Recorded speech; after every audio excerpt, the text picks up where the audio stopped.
Hello my lovely viewers, simple life ব্লগসে আপনাদের স্বাগতম। আজকে আমি ভাবলাম যে আলু ভর্তা আর টমেটো ভর্তা বানাবো, আর সেটাই ভাবলাম আপনাদের সাথে শেয়ার করি।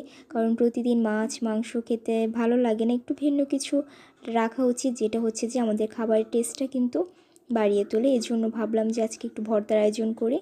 আর ভর্তার মধ্যে আমার কাছে মনে হলো খুব ইজি সেটা হচ্ছে টমেটো ভর্তা আর আলু ভর্তা। তাই এখানে আমি আলু নিয়ে নিলাম, আলুগুলো স্লাইস করে নিচ্ছি।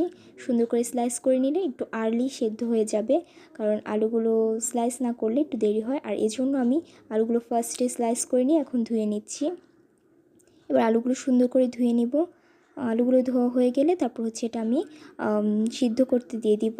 পর্যাপ্ত পরিমাণে পানি দিয়ে দিব সিদ্ধ করার জন্য। আপনাদের প্রয়োজন মতো আপনারা পর্যাপ্ত পরিমাণে পানি দিয়ে দিবেন। আর আলু ভর্তাটা কিন্তু খুবই ভালো লাগে, সাথে টমেটো ভর্তাটাও গরম ভাতের সাথে অনেক ভালো লাগে।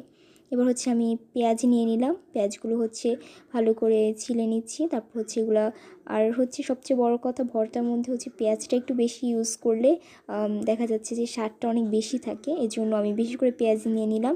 এগুলো সুন্দর করে আমি এখন কেটে নিব। সুন্দর করে পেঁয়াজগুলো কেটে নিব। আর আমার সব পেঁয়াজগুলো কাটা হয়ে গেছে। এবার আমি টমেটো নিয়ে নিচ্ছি, যেহেতু আমি টমেটো ভর্তা করব।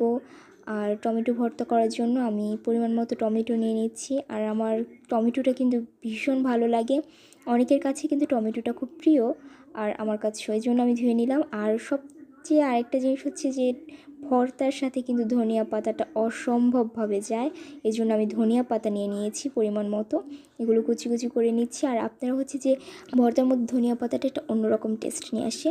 আর এখানে নিয়ে নিয়েছি আমি পেঁয়াজ, সাথে শুকনো মরিচ। পেঁয়াজটা একটু ভেজে নিয়েছি, কেননা যে ভেজে নিলে একটু স্বাদটা অন্যরকম থাকে, এই জন্য হালকা একটু ভেজে নিয়েছি। এবার মরিচগুলো সুন্দর করে ভর্তা করে নিব। আর মরিচ ভর্তার মধ্যে আপনি পেঁয়াজটা বেশি পরিমাণে দিলে কি টেস্টটা ভালো আসে, এই জন্য আমি পেঁয়াজটা একটু বেশি করে দিয়েছি যাতে টেস্ট ভালো আসে। সাথে আমি সরিষার তেল অ্যাড করে নিচ্ছি, ভালো করে মেখে নিলাম। এবার এগুলো আমি সব অন্য একটা বাটিতে তুলে নিয়ে এখন এটার মধ্যে আমি আলু ভর্তা তৈরি করব। এই জন্য আমি এখানে আলু নিয়ে নিলাম, আলুগুলো সুন্দর করে মেখে নিচ্ছি। আলুগুলো সুন্দর করে মাখা হয়ে গেলে তারপর যে আমরা টমেটো ভর্তা তৈরি করব। এখন টমেটো ভর্তা তৈরি করতে গেলে আরেকটা কথা টমেটোগুলো আগে তেল দিয়ে একটু ভেজে নিয়ে বা হালকা একটু ভাপে দিয়ে নিতে হবে, যাতে একটু ভিতরটা নরম হয়ে যায়। তারপর উপরের ছোলাগুলো এভাবে ফেলে দিতে হবে। তারপর যে টমেটো ভর্তা করে নিচ্ছি আমি। সুন্দর করে পেঁয়াজ মরিচ নিয়ে নিলাম, সাথে ধনিয়া পাতা দিয়ে দিলাম।